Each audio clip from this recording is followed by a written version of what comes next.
Congratulations! If you haven't noticed, you've now finished 2 of the areas or the rooms in our His House series. We did the foundation and then the foyer. Today we start into a brand new area we're calling the gym. The gym is where you go to exercise and work out, and discipline is a key component, so we have a lot of interesting topics we're going to be covering in the gym. Hope you enjoy them.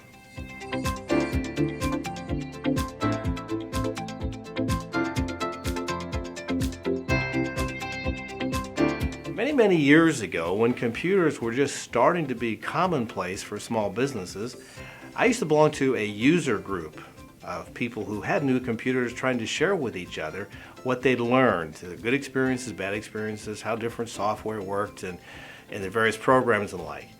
We would all contribute to the group and we would learn from one another. It was a great way to learn something new.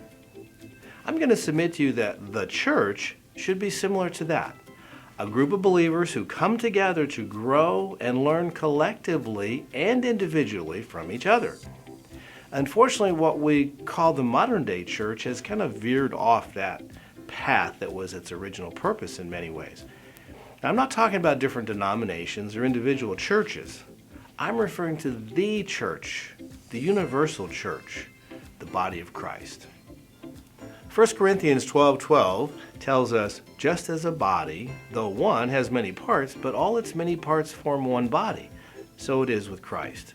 For we were all baptized by one Spirit so as to form one body, whether Jews or Gentiles, slave or free, and we were all given the one Spirit to drink.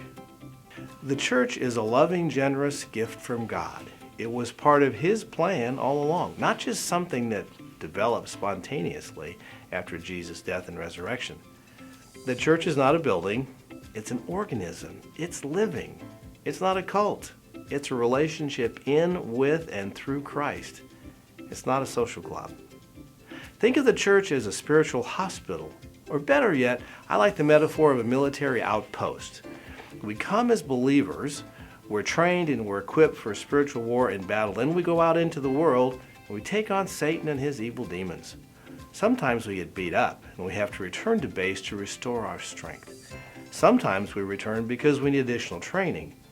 And sometimes we return to recruit others to support us and go do the battle together. Imagine if churches weren't named Saint something or other, but named Fort something or other. In other words, instead of attending St. John Church, what if you attended Fort John's? What a thought.